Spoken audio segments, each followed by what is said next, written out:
Ngasigi wari asidi Pratibha Kautam case ki wari amani. Mayamga wari asi puna taminasi aduga wari asi tahanjaba matamda soikilan kiba kaya ama yaurbasu tabiribasingna ngakpiu haiba wafam asi thamjari.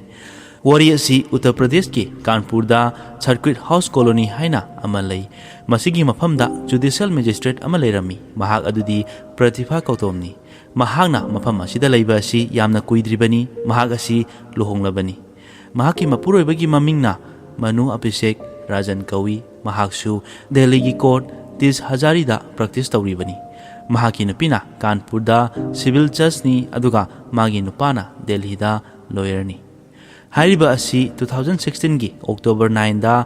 Delhi dagi Abhishek magi nupiga unanaba Kanpur Circuit Colony da laglammi. Hariba asi mahaki karda lakhibani 9 October da Kanpur yoruknaba 8 October dagi laglamgani. Mahakna Kanpur lakpa matamda mahaki nupibu call tawrami adubu mahaki nupina call adu paikalamkhide. Hanjin call tawrabasu mahaki nupina call adu pairamkhide. Asumna Abhishekna mahaki nupina laiba mafam Circuit Colony yorongki aduga mahaki nupida thong hangnaba Abhishekna doorbell namlami adubu thong adu kana amatana hanglamde.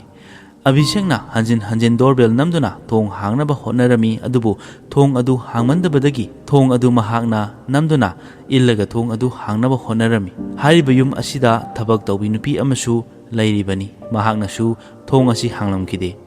Pratibhana thong adu hangmandabadagi Abhishekna pakhatpa phawromki karigumba Pratibhana thabak chatkiba oirabadi thong adu mapandagi lolamgadabani adubu hariba thong asi manungdagi lolami.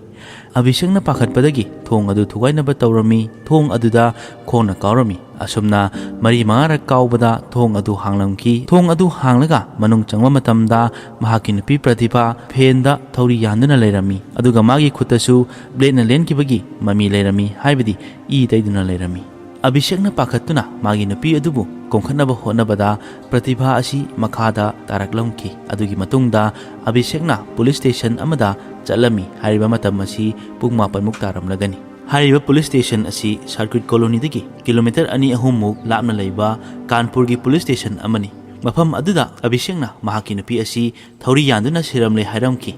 Abhishekna hariba asi mafam adugi Judicial Magistrate ki matangdani haiba police na khanglamki. Asumna police ki team ama thoktok thopam aduda chalami. Police na mafam adu yaubada Pratibha asi makhada taduna leirami. Matang aduda Abhishekna thauri yalaga leiramba adu ubada mana pakhatpadagi lakhotkhibani hairami.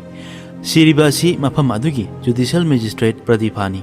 Hariba nupi asi mayamna masak khangnaba ama oirami aduna hariba thodok asida SSP amadi DIG laktuna yengsilami. Abhishek amadi Pratibha asi thani pangi mamangda makoi ani nungsinaduna luhongkibani. Case asi khara henna munna khangnabagi damakta makoi anina luhongdringagi mamangda amuk yengmenasi.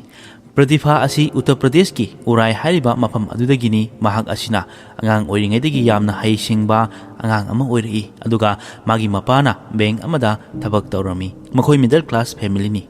Pratibha asi lairik yamna pharakpa angang ama oirami aduga mahakna magi punsida maming chatpa achauba mi ama oininglamki. Mahakna wakhal tarakpada mahak asi lawyer oiningmagi wakhal ama leirami asumna mahakna lawyer tamnabagi damak Lucknow da chatlami aduga Lucknow University da LLB tamba loiramki mahakna law gi degree pairami adugi matungda lawyer oibadagi mahak wakhal hongaduna judge oinaba tawramki. Lucknow dagi magi law gi degree phanglaba matung Delhi da laklami aduga LLM tamnami. Hariba asi LLB dagi kharai advance oiba course amani. LLM course loiraba matung Pratibha Judicial Services ki damak honarami. Hariba asi ki matamda Manu Abhishek Rajanga thengnakhibani. Makhoigi imung asi khara sangga chawba imung amani. Mahaki mapa Surajan Rajan asi judge oirami adubu haujikti retire oiraga laibani. Abhishek ki mapa asi CBI amadi NGT dasu judge oina laikhrabani aduga mapana judge oiba khaknatana mahaki machanpi asi su District Court Hazari da lawyer oirami aduga makhoigi mari mata singi miyoi taret asi Judicial Services ta lairami judge oiba amadi lawyer oiba ngaktani. Hariba mayam asigi marakta Manu Abhishek Rajan su judge oinaba kanna honarambani. Asumna 2013 adwaida Pratibha amadi Abhishek thengnaduna tinnarami.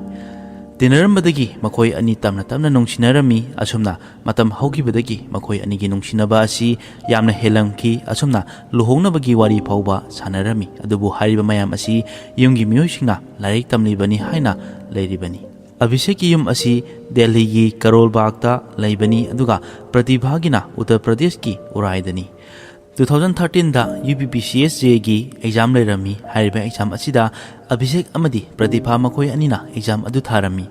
ꯍꯥꯏꯔꯤꯕ exam ꯑꯁꯤ pass ꯇꯧꯔꯕꯗꯤ ꯃꯈꯣꯏꯅ ꯋꯥꯈꯜ ꯇꯧꯔꯝꯂꯤꯕ ꯑꯗꯨ ꯊꯨꯡꯂꯗꯨꯅ ꯃꯈꯣꯏ just ꯑꯣꯏꯔꯒꯗꯕꯅꯤ ꯑꯗꯨꯕꯨ ꯍꯥꯏꯔꯤꯕ exam ꯑꯁꯤꯗ ꯄ꯭ꯔꯇꯤꯚꯥꯗꯤ ꯄꯥꯁ ꯇꯧꯈꯤꯔꯝꯃꯤ ꯑꯗꯨꯒ ꯑꯚꯤꯁꯦꯛꯇꯤ ꯍꯥꯏꯔꯤꯕ ꯑꯦꯛꯖꯥꯝ ꯑꯁꯤꯗ ꯌꯥꯎꯔꯛꯂꯝꯈꯤꯗꯦ ꯑꯁꯨꯝꯅ ꯑꯦꯛꯖꯥꯝ ꯍꯥꯏꯗꯣꯛꯂꯕ ꯃꯇꯨꯡ ꯄ꯭ꯔꯇꯤꯚꯥ ꯖꯁ ꯑꯣꯏꯅꯕꯒꯤꯗꯃꯛ ꯇ꯭ꯔꯦꯅꯤꯡ ꯍꯧꯈꯤꯔꯝꯃꯤ ꯑꯗꯨꯒ ꯑꯃꯔꯣꯝꯗꯅ ꯑꯚꯤꯁꯦꯛ ꯑꯁꯤ ꯖꯁ ꯑꯣꯏꯕ ꯌꯥꯔꯝꯈꯤꯗꯦ ꯍꯧꯖꯤꯛꯇꯤ ꯂꯣꯌꯔ ꯑꯣꯏꯕ ꯅꯠꯇꯅ ꯃꯥꯒꯤ ꯃꯐꯝꯗ ꯑꯇꯣꯞꯄ ꯂꯝꯕꯤ ꯂꯩꯔꯝꯈꯤꯗꯦ ꯑꯗꯨꯕꯨ ꯍꯧꯖꯤꯛꯁꯨ ꯃꯈꯣꯏ ꯑꯅꯤ ꯄꯨꯟꯅ ꯂꯩꯃꯤꯟꯅꯔꯤ ꯍꯥꯏꯕꯗꯤ ꯅꯨꯡꯁꯤꯅꯔꯤ ꯑꯗꯨꯒ ꯄ꯭ꯔꯇꯤꯚꯥꯅ ꯅꯣꯡꯃ ꯃꯈꯣꯏꯒꯤ ꯏꯃꯨꯡꯒꯤ ꯃꯤꯑꯣꯏꯁꯤꯡꯗ ꯑꯚꯤꯁꯦꯛꯀꯤ ꯃꯇꯥꯡꯗ ꯋꯥꯔꯤ ꯑꯗꯨ ꯍꯧꯗꯣꯛꯂꯝꯈꯤ ꯃꯍꯥꯛ ꯑꯁꯤ ꯑꯚꯤꯁꯦꯛꯄꯨ ꯌꯥꯝꯅ ꯅꯨꯡꯁꯤ ꯂꯨꯍꯣꯡꯂꯕꯗꯤ ꯃꯥꯒ ꯈꯛ ꯂꯨꯍꯣꯡꯒꯅꯤ ꯍꯥꯏꯔꯝꯃꯤ ꯑꯚꯤꯁꯦꯛꯀꯤ ꯏꯃꯨꯡ ꯃꯅꯨꯡꯅꯁꯨ ꯍꯥꯏꯔꯤꯕ ꯑꯁꯤ ꯈꯪꯅꯔꯝꯈꯤ ꯑꯗꯨꯒ ꯃꯈꯣꯏ ꯑꯅꯤꯒꯤ ꯂꯨꯍꯣꯡꯕ ꯑꯁꯤ ꯏꯃꯨꯡ ꯑꯅꯤꯅ ꯌꯥꯔꯝꯈꯤꯗꯦ ꯄ꯭ꯔꯇꯤꯚꯥꯒꯤ ꯏꯃꯨꯡꯒꯤ ꯃꯤꯑꯣꯏꯁꯤꯡꯅꯗꯤ ꯃꯈꯣꯏꯒꯤ ꯃꯆꯥꯅꯨꯄꯤ ꯑꯁꯤ ꯑꯆꯧꯕ ꯑꯣꯐꯤꯁꯥꯔ ꯑꯃꯗ ꯂꯨꯍꯣꯡꯕ ꯄꯥꯝꯂꯝꯈꯤ ꯍꯥꯏꯕꯗꯤ IPS IAS ꯑꯣꯐꯤꯁꯥꯔ ꯑꯃꯗ ꯂꯨꯍꯣꯡꯕ ꯄꯥꯝꯂꯝꯈꯤ ꯃꯈꯣꯏꯅ ꯂꯣꯌꯔ ꯑꯃꯗ ꯂꯨꯍꯣꯡꯕ ꯍꯥꯏꯕ ꯑꯁꯤ ꯄꯥꯝꯂꯝꯗꯦ ꯑꯗꯨꯈꯛ ꯅꯠꯇꯅ ꯃꯈꯣꯏꯒꯤ ꯖꯥꯇꯤ ꯍꯥꯏꯕꯗꯤ ꯀꯥꯁ ꯑꯅꯦꯝ ꯑꯋꯥꯡꯒꯤꯁꯨ ꯃꯔꯝ ꯑꯃ ꯑꯣꯏꯔꯝꯈꯤ ꯄ꯭ꯔꯇꯤꯚꯥꯒꯤ ꯏꯃꯨꯡ ꯃꯅꯨꯡꯅꯗꯤ ꯍꯥꯏꯔꯤꯕ ꯂꯨꯍꯣꯡꯕ ꯑꯁꯤ ꯌꯥꯔꯝꯗꯦ ꯑꯗꯨꯕꯨ ꯄ꯭ꯔꯇꯤꯚꯥꯒꯤ ꯋꯥꯈꯜ ꯊꯃꯣꯏꯗꯗꯤ ꯑꯚꯤꯁꯦꯛꯄꯨ ꯅꯨꯡꯁꯤꯔꯝꯈꯤ ꯂꯨꯍꯣꯡꯂꯕꯗꯤ ꯃꯥꯒ ꯈꯛ ꯂꯨꯍꯣꯡꯒꯅꯤ ꯍꯥꯏꯅ ꯈꯜꯂꯝꯃꯤ ꯑꯚꯤꯁꯦꯛꯁꯨ ꯄ꯭ꯔꯇꯤꯚꯥ ꯅꯠꯇꯕ ꯑꯇꯣꯞꯄ ꯅꯨꯄꯤꯒ ꯂꯨꯍꯣꯡꯂꯣꯏ ꯂꯨꯍꯣꯡꯂꯕꯗꯤ ꯄ꯭ꯔꯇꯤꯚꯥ ꯈꯛꯀ ꯂꯨꯍꯣꯡꯒꯅꯤ ꯈꯜꯂꯝꯃꯤ ꯑꯗꯨꯕꯨ ꯃꯈꯣꯏꯒꯤ ꯋꯥꯈꯜ ꯑꯁꯤ ꯃꯈꯣꯏꯒꯤ ꯏꯃꯨꯡ ꯃꯅꯨꯡꯅꯗꯤ ꯌꯥꯗ꯭ꯔꯤꯕꯅꯤ ꯏꯃꯨꯡ ꯑꯅꯤꯅ ꯃꯈꯣꯏ ꯑꯅꯤꯒꯤ ꯅꯨꯡꯁꯤꯅꯕ ꯑꯁꯤ ꯌꯥꯗ꯭ꯔꯕꯁꯨ ꯃꯈꯣꯏ ꯑꯅꯤꯒꯤ ꯅꯨꯡꯁꯤꯅꯕꯗꯤ ꯑꯗꯨꯝ ꯃꯈꯥ ꯆꯠꯊꯔꯝꯈꯤ ꯑꯁꯨꯝꯅ ꯃꯇꯝ ꯈꯔ ꯂꯩꯔꯒ ꯄ꯭ꯔꯇꯤꯚꯥꯒꯤ ꯇ꯭ꯔꯦꯅꯤꯡ ꯑꯗꯨ ꯂꯣꯏꯈꯤꯔꯝꯃꯤ ꯑꯁꯨꯝꯅ 2015ꯗ ꯄ꯭ꯔꯇꯤꯚꯥ ꯑꯁꯤ ꯀꯥꯟꯄꯨꯔꯗ ꯑꯦꯗꯤꯁꯅꯦꯜ ꯁꯤꯚꯤꯜ ꯖꯁ ꯑꯣꯏꯅ ꯊꯕꯛ ꯄꯨꯔꯝꯃꯤ ꯍꯧꯖꯤꯛꯇꯤ ꯄ꯭ꯔꯇꯤꯚꯥ ꯑꯁꯤ ꯖꯁ ꯑꯣꯏꯔꯝꯃꯤ ꯃꯍꯥꯛꯀꯤ ꯊꯕꯛ ꯍꯧꯈꯤꯔꯝꯃꯤ ꯀꯦꯁ ꯀꯌꯥ ꯑꯃ ꯌꯦꯡꯂꯝꯃꯤ ꯃꯍꯥꯛꯀꯤ ꯑꯣꯔꯗꯔ ꯆꯠꯄ ꯍꯧꯔꯝꯃꯤ ꯑꯗꯨꯒ ꯑꯃꯔꯣꯝꯗ ꯃꯅꯨ ꯑꯚꯤꯁꯦꯛꯁꯨ ꯗꯦꯜꯂꯤꯗ ꯇꯤꯁ ꯍꯖꯥꯔꯤ ꯀꯣꯔꯠꯇ ꯄ꯭ꯔꯦꯛꯇꯤꯁ ꯇꯧꯕ ꯍꯧꯔꯝꯈꯤ ꯃꯈꯣꯏ ꯑꯅꯤ ꯊꯕꯛꯅ ꯃꯔꯝ ꯑꯣꯏꯔꯒ ꯊꯕꯛ ꯆꯤꯜꯂꯕꯁꯨ ꯃꯈꯣꯏ ꯑꯅꯤꯒꯤ ꯅꯨꯡꯁꯤꯅꯕꯗꯤ ꯍꯧꯖꯤꯛꯁꯨ ꯂꯩꯔꯝꯈꯤ ꯀꯔꯤꯒꯨꯝꯕ ꯃꯇꯝꯗ ꯄ꯭ꯔꯇꯤꯚꯥꯅ ꯗꯦꯜꯂꯤꯗ ꯑꯚꯤꯁꯦꯛ ꯎꯅꯕ ꯂꯥꯛꯂꯝꯃꯤ ꯑꯗꯨꯒ ꯑꯚꯤꯁꯦꯛꯅꯁꯨ ꯀꯥꯟꯄꯨꯔꯗ ꯄ꯭ꯔꯇꯤꯚꯥꯒ ꯎꯅꯅꯕꯒꯤꯗꯃꯛ ꯂꯥꯛꯂꯝꯃꯤ ꯑꯁꯨꯝꯅ 29 ꯖꯅꯋꯥꯔꯤ 2016ꯗ ꯃꯈꯣꯏ ꯑꯅꯤ ꯏꯃꯨꯡꯒꯤ ꯃꯤꯑꯣꯏ ꯑꯃꯗ ꯈꯪꯍꯟꯗꯅ ꯃꯈꯣꯏ ꯑꯅꯤ ꯗꯦꯜꯂꯤꯒꯤ ꯑꯥꯔꯌꯥ ꯁꯃꯥꯖ ꯃꯟꯗꯤꯔꯗ ꯂꯨꯍꯣꯡꯂꯝꯈꯤ ꯑꯗꯨꯒ ꯂꯤꯒꯦꯂꯤ ꯑꯣꯏꯅꯁꯨ ꯂꯨꯍꯣꯡꯂꯝꯈꯤ ꯑꯗꯨꯕꯨ ꯃꯈꯣꯏ ꯑꯅꯤꯒꯤ ꯂꯨꯍꯣꯡꯕ ꯑꯁꯤ ꯃꯈꯣꯏꯒꯤ ꯏꯃꯨꯡ ꯑꯅꯤꯅꯗꯤ ꯌꯥꯔꯝꯈꯤꯗꯦ ꯃꯈꯣꯏꯗ ꯏꯃꯨꯡ ꯑꯅꯤ ꯑꯁꯤꯕꯨ ꯊꯦꯝꯖꯤꯟꯕ ꯑꯃꯗꯤ ꯌꯥꯅꯕ ꯍꯣꯠꯅꯕ ꯅꯠꯇꯅ ꯃꯈꯣꯏꯗ ꯑꯇꯣꯞꯄ ꯂꯝꯕꯤ ꯂꯩꯔꯝꯈꯤꯗꯦ ꯑꯁꯨꯝꯅ ꯃꯈꯣꯏꯅ ꯊꯦꯝꯕꯗ ꯑꯚꯤꯁꯦꯛꯀꯤ ꯏꯃꯨꯡꯒꯤ ꯃꯤꯑꯣꯏꯅꯗꯤ ꯌꯥꯈꯤꯔꯝꯃꯤ ꯑꯗꯨꯕꯨ ꯍꯧꯖꯤꯛꯁꯨ ꯄ꯭ꯔꯇꯤꯚꯥꯒꯤ ꯏꯃꯨꯡꯒꯤ ꯃꯤꯑꯣꯏꯅꯗꯤ ꯌꯥꯔꯝꯈꯤꯗꯦ ꯊꯥ ꯑꯅꯤꯒꯤ ꯃꯇꯨꯡ 23 ꯑꯦꯄ꯭ꯔꯤꯜ 2016ꯗ ꯗꯦꯜꯂꯤꯒꯤ ꯃꯐꯝ ꯑꯃꯗ ꯃꯈꯣꯏ ꯑꯅꯤꯅ ꯄꯥꯔꯇꯤ ꯑꯃ ꯁꯤꯜꯂꯝꯃꯤ ꯃꯇꯝ ꯑꯁꯤꯗ ꯃꯈꯣꯏ ꯑꯅꯤ ꯑꯁꯤ ꯂꯨꯍꯣꯡꯂꯦ ꯍꯥꯏꯅ ꯑꯦꯅꯥꯎꯟꯁ ꯇꯧꯔꯝꯃꯤ ꯍꯥꯏꯔꯤꯕ ꯄꯥꯔꯇꯤ ꯍꯥꯏꯕꯗꯤ ꯐꯪꯁꯟ ꯑꯁꯤꯗ ꯄ꯭ꯔꯇꯤꯚꯥꯒꯤ ꯏꯃꯨꯡꯒꯤ ꯃꯤꯑꯣꯏꯁꯤꯡꯗꯤ ꯂꯥꯛꯈꯤꯔꯝꯗꯦ ꯃꯈꯣꯏꯅ ꯍꯥꯏꯔꯤꯕ ꯂꯨꯍꯣꯡꯕ ꯑꯁꯤ ꯌꯥꯔꯝꯗꯦ ꯑꯗꯨꯒ ꯃꯈꯣꯏ ꯑꯅꯤꯕꯨ ꯄ꯭ꯔꯇꯤꯚꯥꯒꯤ ꯏꯃꯨꯡꯅ ꯋꯥꯔꯧꯔꯝꯈꯤ ꯑꯗꯨꯒ ꯑꯃꯔꯣꯝꯗ ꯑꯚꯤꯁꯦꯛ ꯑꯁꯤ ꯃꯈꯣꯏꯒꯤ ꯃꯌꯥꯅꯨꯄꯥꯅꯤ ꯍꯥꯏꯅ ꯈꯟꯕ ꯉꯝꯂꯝꯈꯤꯗꯦ ꯑꯚꯤꯁꯦꯛꯀꯤ ꯏꯃꯨꯡꯒꯤ ꯃꯤꯑꯣꯏꯁꯤꯡꯅꯗꯤ ꯄ꯭ꯔꯇꯤꯚꯥ ꯑꯁꯤ ꯃꯈꯣꯏꯒꯤ ꯃꯃꯧ ꯅꯨꯄꯤꯒꯨꯝꯅ ꯇꯧꯔꯤꯕꯅꯤ ꯑꯗꯨꯕꯨ ꯄ꯭ꯔꯇꯤꯚꯥꯒꯤ ꯏꯃꯨꯡꯅꯗꯤ ꯑꯚꯤꯁꯦꯛ ꯑꯁꯤ ꯃꯌꯥꯅꯨꯄꯥꯅꯤ ꯍꯥꯏꯕꯗ ꯌꯥꯔꯝꯈꯤꯗꯦ ꯑꯁꯨꯝꯅ ꯃꯅꯨꯡꯗ ꯅꯨꯡꯉꯥꯏꯇꯕ ꯈꯔꯗꯤ ꯂꯩꯔꯝꯃꯤ ꯑꯗꯨꯒꯤ ꯃꯇꯨꯡ ꯀꯥꯟꯄꯨꯔꯒꯤ ꯁꯔꯀꯤꯠ ꯀꯣꯂꯣꯅꯤꯗ ꯂꯥꯛꯇꯨꯅ ꯑꯚꯤꯁꯦꯛ ꯑꯃꯗꯤ ꯄ꯭ꯔꯇꯤꯚꯥ ꯂꯩꯃꯤꯟꯅꯔꯝꯈꯤ ꯍꯥꯏꯔꯤꯕ ꯃꯐꯝ ꯑꯁꯤꯗ ꯄ꯭ꯔꯇꯤꯚꯥꯒꯤ ꯔꯨꯝ ꯑꯃ ꯄꯤꯔꯝꯃꯤ ꯍꯥꯏꯔꯤꯕ ꯃꯐꯝ ꯑꯁꯤꯗ IPS IAS ꯑꯣꯐꯤꯁꯥꯔ ꯀꯌా ꯑꯃ ꯂꯩꯔꯝꯃꯤ ꯒꯣꯚꯔꯟꯃꯦꯟꯠꯒꯤ ꯊꯕꯛ ꯇꯧꯕ ꯑꯌꯥꯝꯕ ꯍꯥꯏꯔꯤꯕ ꯃꯐꯝ ꯑꯁꯤꯗ ꯂꯩꯔꯝꯃꯤ ꯅꯨꯃꯤꯠ ꯈꯔꯅꯤ ꯃꯐꯝ ꯑꯁꯤꯗ ꯂꯩꯔꯕ ꯃꯇꯨꯡ ꯗꯦꯜꯍꯤꯗ ꯆꯠꯂꯝꯃꯤ ꯃꯍꯥꯛꯀꯤ ꯊꯕꯛꯀꯤꯗꯃꯛ ꯍꯥꯏꯕꯗꯤ ꯄ꯭ꯔꯦꯛꯇꯤꯁ ꯇꯧꯅꯕꯒꯤꯗꯃꯛ ꯃꯈꯣꯏ ꯑꯅꯤꯅ ꯅꯨꯡꯁꯤ ꯆꯥꯟꯅꯅ ꯂꯩꯔꯝꯃꯤ ꯗꯦꯜꯂꯤꯗꯒꯤ ꯀꯥꯟꯄꯨꯔꯗꯒꯤ ꯗꯦꯜꯂꯤ ꯆꯠꯊꯣꯛ ꯆꯠꯁꯤन ꯇꯧꯔꯝꯃꯤ ꯑꯁꯨꯝꯅ ꯊꯥ 9-10 ꯐꯥꯖꯤꯜꯂꯝꯃꯤ ꯑꯗꯨꯒ ꯉꯁꯥꯏ ꯃꯃꯥꯡꯗ ꯍꯥꯏꯖꯈꯤꯕ ꯑꯗꯨꯅꯤ ꯑꯚꯤꯁꯦꯛꯅ 9 ꯑꯣꯛꯇꯣꯕꯔꯗ ꯄ꯭ꯔꯇꯤꯚꯥ ꯎꯅꯅꯕꯒꯤꯗꯃꯛ ꯀꯥꯟꯄꯨꯔꯗ ꯂꯥꯛꯂꯝꯕꯅꯤ ꯑꯚꯤꯁꯦꯛꯅ ꯌꯨꯝ ꯑꯗꯨ ꯌꯧꯕꯗ ꯊꯣꯡ ꯑꯗꯨ ꯃꯅꯨꯡꯗꯒꯤ ꯂꯣꯜꯂꯝꯕꯗꯒꯤ ꯑꯚꯤꯁꯦꯛꯅ ꯊꯣꯡ ꯑꯗු ꯊꯨꯒꯥꯏꯗꯨꯅ ꯃꯅꯨꯡꯗ ꯆꯪꯗꯨꯅ ꯌꯦꯡꯉꯨꯕ ꯃꯇꯝꯗ ꯄ꯭ꯔꯇꯤꯚꯥ ꯑꯁꯤ ꯐꯦꯟꯗ ꯌꯥꯟꯗꯨꯅ ꯍꯦꯡ ꯇꯧꯗꯨꯅ ꯂꯩꯔꯝꯕꯅꯤ ꯑꯚꯤꯁꯦꯛꯅ ꯄꯥꯈꯠꯄꯗꯒꯤ ꯄ꯭ꯔꯇꯤꯚꯥꯕꯨ ꯐꯦꯟꯗ ꯌꯥꯜꯂꯤꯕ ꯑꯗꯨ ꯀꯣꯛꯈꯠꯅꯕ ꯇꯧꯔꯝꯈꯤ ꯑꯗꯨꯗ ꯄ꯭ꯔꯇꯤꯚꯥ ꯑꯗꯨ ꯂꯩꯃꯥꯏꯗ ꯇꯥꯔꯝꯈꯤꯕꯅꯤ ꯑꯗꯨꯒ ꯃꯥꯅ ꯄꯨꯂꯤꯁꯇ ꯍꯥꯏꯔꯤꯕ ꯃꯌꯥꯝ ꯑꯁꯤ ꯇꯝꯂꯝꯃꯤ ꯍꯥꯏꯔꯤꯕ ꯀꯦꯁ ꯑꯁꯤ ꯖꯁ ꯑꯃꯒꯤꯅꯤ ꯍꯥꯏ ꯄ꯭ꯔꯣꯐꯥꯏꯜ ꯀꯦꯁꯅꯤ ꯑꯚꯤꯁꯦꯛꯁꯨ ꯋꯥꯈꯜ ꯅꯨꯡꯉꯥꯏꯇꯅ ꯂꯩꯔꯝꯃꯤ ꯑꯁꯨꯝꯅ ꯄꯨꯂꯤꯁꯅ ꯂꯥꯛꯇꯨꯅ ꯍꯥꯏꯔꯤꯕ ꯃꯌꯥꯝ ꯑꯁꯤ ꯌꯦꯡꯁꯤꯜꯂꯝꯃꯤ ꯄ꯭ꯔꯇꯤꯚꯥꯅ ꯂꯩꯕꯥꯛ ꯃꯈꯥꯗ ꯂꯩꯔꯝꯃꯤ ꯃꯍꯥꯛꯀꯤ ꯃꯉꯛꯁꯝꯗ ꯃꯥꯒꯤ ꯐꯤꯅ ꯌꯦꯠꯁꯤꯜꯂꯝꯃꯤ ꯃꯍꯥꯛꯀꯤ ꯈꯨꯠꯇ ꯄ꯭ꯂꯦꯠꯅ ꯂꯦꯟꯕꯒꯤ ꯇꯥꯛꯐꯝ ꯂꯩꯔꯝꯃꯤ ꯍꯥꯏꯔꯤꯕ ꯃꯌꯥꯝ ꯑꯁꯤ ꯌꯦꯡꯁꯤꯟꯅꯕ ꯄꯨꯂꯤꯁꯅ ꯐꯣꯔꯦꯟꯁꯤꯛ ꯇꯤꯝꯁꯨ ꯀꯧꯈꯤꯔꯝꯃꯤ ꯑꯁꯨꯝꯅ ꯄꯨꯂꯤꯁ ꯑꯃꯗꯤ ꯐꯣꯔꯦꯟꯁꯤꯛ ꯇꯤꯝꯅ ꯀꯦꯁ ꯑꯁꯤꯕꯨ ꯌꯥꯝ ꯃꯨꯟꯅ ꯌꯦꯡꯁꯤꯜꯂꯝꯃꯤ ꯑꯗꯨꯒꯤ ꯃꯈꯥ ꯇꯥꯕꯗ ꯑꯚꯤꯁꯦꯛꯅ SSPꯗ ꯍꯥꯏꯔꯝꯃꯤ ꯃꯍꯥꯛꯅ ꯊꯣꯡ ꯊꯨꯒꯥꯏꯗꯨꯅ ꯌꯨꯝ ꯃꯅꯨꯡ ꯆꯪꯕ ꯃꯇꯝꯗ ꯄ꯭ꯔꯇꯤꯚꯥ ꯑꯁꯤ ꯊꯧꯔꯤ ꯌꯥꯜꯂꯒ ꯂꯩꯔꯝꯃꯅꯤ ꯑꯗꯨꯒ ꯃꯍꯥꯛꯅ ꯊꯦꯡꯉꯨꯕ ꯃꯇꯝꯗ ꯄ꯭ꯔꯇꯤꯚꯥ ꯑꯁꯤ ꯃꯈꯥꯗ ꯇꯥꯈꯤꯔꯝꯃꯤ ꯃꯍꯥꯛꯅ ꯃꯁꯥ ꯃꯊꯟꯇ ꯁꯤꯖꯕꯅꯤ ꯍꯥꯏꯔꯝꯃꯤ ꯑꯗꯨꯕꯨ ꯍꯥꯏꯔꯤꯕ ꯃꯌꯥꯝ ꯑꯁꯤ ꯄꯨꯂꯤꯁꯇ ꯋꯥꯍꯪ ꯑꯃꯗꯤ ꯍꯪꯂꯤ ꯃꯗꯨꯗꯤ ꯃꯁꯥ ꯃꯊꯟꯇ ꯃꯇꯧ ꯀꯔꯝꯅ ꯑꯅꯤꯔꯛ ꯊꯣꯛꯅ ꯁꯤꯖꯒꯅꯤ ꯍꯥꯏꯕꯗꯤ ꯄ꯭ꯔꯇꯤꯚꯥꯅ ꯃꯍꯥꯛꯀꯤ ꯈꯨꯠꯇ ꯄ꯭ꯂꯦꯠꯅ ꯃꯥꯒꯤ ꯁꯤꯡꯂꯤ ꯑꯗꯨꯕꯨ ꯂꯦꯟꯂꯝꯕꯒꯤ ꯇꯥꯛꯐꯝ ꯂꯩꯔꯝꯂꯤꯕꯅꯤ ꯁꯤꯡꯂꯤꯗ ꯂꯦꯟꯕ ꯍꯥꯏꯕꯁꯤ ꯏ ꯊꯣꯛꯇꯨꯅ ꯑꯗꯨꯝ ꯇꯞꯅ ꯇꯞꯅ ꯄꯪꯊꯔꯛꯀꯗꯕꯅꯤ ꯍꯥꯏꯔꯤꯕ ꯃꯇꯝ ꯑꯁꯤꯗ ꯃꯁꯥ ꯃꯊꯟꯇ ꯃꯇꯧ ꯀꯔꯝꯅ ꯑꯃꯨꯛ ꯊꯧꯔꯤ ꯌꯥꯟꯕ ꯉꯝꯒꯅꯤ ꯐꯣꯔꯦꯟꯁꯤꯛ ꯇꯤꯝꯅ ꯄ꯭ꯔꯇꯤꯚꯥꯒꯤ ꯉꯛꯁꯝꯗ ꯌꯦꯠꯂꯤꯕ ꯐꯤ ꯑꯗꯨ ꯂꯧꯊꯣꯛꯇꯨꯅ ꯌꯦꯡꯉꯨꯕ ꯃꯇꯝꯗ ꯃꯉꯛꯁꯝ ꯑꯗꯨꯗ ꯀꯔꯤꯒꯨꯝꯕ ꯄꯣꯠꯁꯛ ꯑꯃꯅ ꯑꯅꯤ ꯑꯍꯨꯝꯂꯛ ꯂꯦꯟꯕꯒꯤ ꯇꯥꯛꯐꯝ ꯇꯥꯔꯝꯈꯤ ꯍꯥꯏꯔꯤꯕ ꯑꯁꯤ ꯄ꯭ꯂꯦꯠꯀꯨꯝꯕ ꯑꯃꯅ ꯂꯦꯟꯕ ꯑꯣꯏꯔꯝꯕꯁꯨ ꯌꯥꯏ ꯃꯈꯥ ꯇꯥꯅ ꯌꯦꯡꯉꯨꯕ ꯃꯇꯝꯗ ꯄ꯭ꯔꯇꯤꯚꯥꯒꯤ ꯉꯛꯁꯝꯗ ꯊꯧꯔꯤ ꯌꯥꯟꯈꯤꯕꯒꯤ ꯃꯃꯤ ꯑꯃ O ꯁꯦꯞꯇ ꯂꯩꯔꯝꯃꯤ ꯍꯥꯏꯔꯤꯕ ꯑꯁꯤ ꯃꯁꯥ ꯃꯊꯟꯇ ꯅꯠꯇ꯭ꯔꯒꯅ ꯀ꯭ꯔꯤꯃꯤꯅꯦꯜ ꯑꯃꯕꯨ ꯐꯥꯁꯤ ꯇꯧꯗꯨꯅ ꯍꯥꯠꯄ ꯃꯇꯝꯗ V ꯅꯠꯇ꯭ꯔꯒꯅ U ꯁꯦꯞꯇ ꯂꯩꯒꯜꯂꯤ ꯑꯗꯨꯕꯨ ꯄ꯭ꯔꯇꯤꯚꯥꯒꯤ ꯃꯐꯝꯗ O ꯁꯦꯞꯇ ꯂꯩꯔꯝꯃꯤ ꯑꯗꯨꯒ ꯄ꯭ꯔꯇꯤꯚꯥꯒꯤ ꯈꯨꯠꯇ ꯍꯥꯏꯕꯗꯤ ꯁꯤꯡꯂꯤꯗ ꯄ꯭ꯂꯦꯠꯅ ꯂꯦꯟꯂꯝꯃꯤ ꯑꯁꯤꯗ ꯅꯠꯇꯅ ꯄ꯭ꯂꯦꯠꯅ ꯂꯦꯟꯕꯒꯤ ꯃꯐꯝ ꯃꯌꯥꯝ ꯑꯃꯁꯨ ꯂꯩꯔꯝꯈꯤ ꯈꯨꯠ ꯑꯃꯗꯅ 9 ꯑꯗꯨꯒ ꯈꯨꯠ ꯑꯃꯗꯅ 6ꯅꯤ ꯍꯥꯏꯔꯤꯕ ꯑꯁꯤ ꯄꯨꯟꯅ ꯃꯐꯝ 14 ꯄ꯭ꯂꯦꯠꯅ ꯂꯦꯟꯈꯤꯕꯒꯤ ꯇꯥꯛꯐꯝ ꯇꯥꯔꯝꯃꯤ ꯑꯁꯨꯝꯅ ꯍꯥꯏꯔꯤꯕ ꯊꯧꯗꯣꯛ ꯑꯁꯤ ꯃꯦꯗꯤꯌꯥꯗ ꯊꯣꯔꯛꯇꯨꯅ ꯃꯌꯥꯝꯅ ꯈꯪꯅꯔꯝꯈꯤ ꯑꯗꯨꯒ ꯄꯨꯂꯤꯁꯅ ꯄ꯭ꯔꯇꯤꯚꯥꯒꯤ ꯃꯄꯥꯁꯨ ꯀꯣꯜ ꯇꯧꯗꯨꯅ ꯄ꯭ꯔꯇꯤꯚꯥ ꯑꯁꯤ ꯆꯤꯡꯅꯅꯤꯡꯉꯥꯏ ꯑꯣꯏꯕ ꯃꯑꯣꯡꯗ ꯊꯧꯔꯤ ꯌꯥꯟꯗꯨꯅ ꯁꯤꯔꯝꯂꯦ ꯍꯥꯏꯅ ꯄꯥꯎ ꯄꯤꯈꯤꯔꯝꯃꯤ ꯃꯈꯣꯏꯅ ꯄꯥꯎ ꯑꯗꯨ ꯇꯥꯕꯗꯒꯤ ꯀꯥꯟꯄꯨꯔꯗ ꯂꯥꯛꯂꯝꯈꯤ ꯑꯗꯨꯒ ꯄ꯭ꯔꯇꯤꯚꯥꯒꯤ ꯃꯃꯥ ꯑꯁꯤꯁꯨ ꯀꯔꯤꯒꯨꯝꯕ ꯂꯩꯅꯥ ꯑꯃꯗꯒꯤ ꯁꯔꯖꯔꯤ ꯇꯧꯕꯗꯒꯤ ꯍꯛꯆꯥꯡ ꯁꯣꯜꯂꯤꯕꯅꯤ ꯄ꯭ꯔꯇꯤꯚꯥꯒꯤ ꯍꯛꯆꯥꯡ ꯑꯗꯨ ꯄꯣꯁꯠꯃꯣꯔꯇꯦꯝ ꯇꯧꯅꯕ ꯊꯥꯈꯤꯔꯝꯃꯤ ꯑꯗꯨꯒꯤ ꯃꯇꯨꯡꯗ ꯃꯤꯌꯥꯝꯅ ꯄꯨꯂꯤꯁꯇ ꯀ꯭ꯔꯤꯇꯤꯁꯥꯏꯖ ꯇꯧꯔꯝꯃꯤ ꯍꯥꯏꯕꯗꯤ ꯄ꯭ꯔꯇꯤꯚꯥꯒꯤ ꯍꯛꯆꯥꯡ ꯑꯗꯨ ꯃꯈꯣꯏꯒꯤ ꯒꯥꯔꯤ ꯑꯃꯗ ꯄꯣꯁꯠꯃꯣꯔꯇꯦꯝ ꯇꯧꯅꯕ ꯊꯥꯈꯤꯕꯅꯤ ꯍꯥꯏꯕꯗꯤ ꯑꯦꯝꯕꯨꯂꯦꯟꯁ ꯀꯧꯗꯦ ꯍꯥꯏꯗꯨꯅ ꯍꯥꯏꯔꯝꯃꯤ ꯍꯣꯁꯄꯤꯇꯥꯜꯗꯁꯨ ꯍꯥꯟꯅꯗꯒꯤ ꯑꯁꯤꯕ ꯍꯛꯆꯥꯡ ꯂꯩꯔꯤꯕꯅꯤ ꯑꯁꯨꯝꯅ ꯄ꯭ꯔꯇꯤꯚꯥꯒꯤ ꯍꯛꯆꯥꯡ ꯑꯗꯨ ꯅꯨꯃꯤꯗꯥꯡꯗ ꯄꯣꯁꯠꯃꯣꯔꯇꯦꯝ ꯇꯧꯈꯤꯔꯝꯃꯤ ꯑꯁꯣꯝꯗꯅ ꯀ꯭ꯔꯥꯏꯝ ꯁꯤꯟ ꯑꯗꯨꯗ ꯌꯦꯡꯉꯝꯃꯤ ꯑꯚꯤꯁꯦꯛꯅ ꯍꯥꯏꯔꯤꯕ ꯐꯦꯟ ꯑꯗꯨꯗ ꯌꯥꯜꯂꯝꯃꯤ ꯑꯗꯨꯗ ꯐꯦꯟ ꯑꯗꯨꯗ ꯏ ꯈꯔꯁꯨ ꯇꯩꯔꯝꯃꯤ ꯄ꯭ꯔꯇꯤꯚꯥꯅ ꯄ꯭ꯂꯦꯠꯅ ꯁꯤꯡꯂꯤ ꯂꯦꯟꯕ ꯃꯇꯝꯗ ꯏ ꯑꯗꯨ ꯐꯦꯟꯅ ꯆꯣꯡꯂꯝꯕ ꯑꯣꯏꯔꯝꯒꯅꯤ ꯍꯥꯏꯅꯁꯨ ꯈꯜꯂꯝꯈꯤ ꯑꯗꯨꯒ ꯑꯃꯅ ꯐꯦꯟ ꯌꯥꯜꯂꯤꯕ ꯌꯣꯠ ꯑꯗꯨ ꯄ꯭ꯔꯇꯤꯚꯥꯒꯤ ꯑꯔꯨꯝꯕ ꯑꯗꯨ ꯄꯨꯕ ꯉꯝꯂꯝꯂꯣꯏ ꯀꯔꯤꯒꯨꯝꯕ ꯐꯦꯟ ꯑꯗꯨꯗ ꯊꯧꯔꯤ ꯌꯥꯟꯅꯕ ꯇꯧꯕ ꯑꯣꯏꯔꯕꯗꯤ ꯌꯣꯠ ꯑꯗꯨꯗ ꯃꯃꯤ ꯈꯔ ꯍꯥꯏꯕꯗꯤ ꯌꯣꯠ ꯑꯗꯨ ꯈꯔ ꯃꯈꯩꯗꯤ ꯀꯣꯜꯂꯝꯒꯗꯕꯅꯤ ꯍꯥꯏꯔꯤꯕ ꯑꯗꯨ ꯎꯕꯗ ꯄ꯭ꯔꯇꯤꯚꯥꯒꯤ ꯍꯛꯆꯥꯡ ꯑꯁꯤ ꯀꯣꯟꯅ ꯌꯥꯟꯁꯤꯟꯕ ꯑꯣꯏꯔꯝꯒꯅꯤ ꯄ꯭ꯔꯇꯤꯚꯥꯅ ꯃꯁꯥ ꯃꯊꯟꯇ ꯌꯥꯟꯖꯕ ꯃꯥꯜꯂꯝꯈꯤꯗꯦ ꯌꯨꯝꯒꯤ ꯊꯣꯡ ꯑꯗꯨ ꯃꯅꯨꯡꯗꯒꯤ ꯂꯣꯜꯂꯝꯕꯅꯤ ꯑꯚꯤꯁꯦꯛꯅ ꯃꯅꯨꯡꯗ ꯆꯪꯕꯒꯤ ꯂꯝꯕꯤ ꯑꯁꯤ ꯊꯣꯡ ꯑꯗꯨ ꯊꯨꯒꯥꯏꯔꯒ ꯆꯪꯕ ꯅꯠꯇꯅ ꯑꯇꯣꯞꯄ ꯂꯝꯕꯤ ꯂꯩꯔꯝꯈꯤꯗꯦ ꯑꯁꯨꯝꯅ ꯊꯣꯡ ꯑꯗꯨ ꯌꯦꯡꯉꯨꯕ ꯃꯇꯝꯗ ꯊꯣꯡ ꯑꯗꯨꯒꯤ ꯂꯣꯛ ꯑꯗꯨ ꯀꯥꯏꯕꯃꯛꯇꯤ ꯀꯥꯏꯔꯝꯗꯦ ꯑꯗꯨꯕꯨ ꯊꯣꯡ ꯑꯗꯨꯒꯤ ꯂꯣꯛ ꯑꯗꯨ ꯈꯔ ꯃꯈꯩꯗꯤ ꯀꯣꯝꯂꯝꯃꯤ ꯍꯥꯏꯔꯤꯕ ꯑꯁꯤ ꯊꯣꯡ ꯑꯗු ꯑꯃꯨꯛꯀ ꯊꯤꯡꯕ ꯌꯥꯈꯤꯅꯤ ꯀꯔꯤꯒꯨꯝꯕ ꯊꯣꯡ ꯑꯗꯨ ꯀꯥꯎꯈꯥꯏꯔꯒ ꯊꯨꯒꯥꯏꯔꯒ ꯊꯣꯡ ꯑꯗꯨ ꯍꯥꯡꯕ ꯑꯣꯏꯔꯕꯗꯤ ꯑꯃꯨꯛꯀ ꯂꯣꯟꯕ ꯌꯥꯔꯝꯂꯣꯏꯗꯕꯅꯤ ꯑꯗꯨꯕꯨ ꯍꯥꯏꯔꯤꯕ ꯊꯣꯡ ꯑꯁꯤ ꯑꯃꯨꯛꯀ ꯂꯣꯟꯕ ꯌꯥꯔꯝꯈꯤ ꯄꯨꯂꯤꯁꯅ ꯑꯚꯤꯁꯦꯛꯇ ꯆꯤꯡꯅꯕ ꯂꯩꯔꯝꯈꯤ ꯄꯨꯂꯤꯁꯅ ꯃꯅꯨ ꯑꯚꯤꯁꯦꯛꯇ ꯋꯥꯍꯪ ꯄꯥꯎꯍꯪ ꯇꯧꯕ ꯍꯧꯔꯝꯃꯤ SSPꯅ ꯑꯚꯤꯁꯦꯛꯇ ꯑꯁꯨꯝꯅ ꯍꯪꯂꯝꯃꯤ ꯅꯪꯅ ꯌꯨꯝ ꯑꯁꯤꯗ ꯂꯥꯛꯄ ꯃꯇꯝꯗ इहान हाना उबा असि करिनो हंगलमी अदुदा अभिषेकना थोंग अदु कौखाइरगा हांगिबनी हाइरमी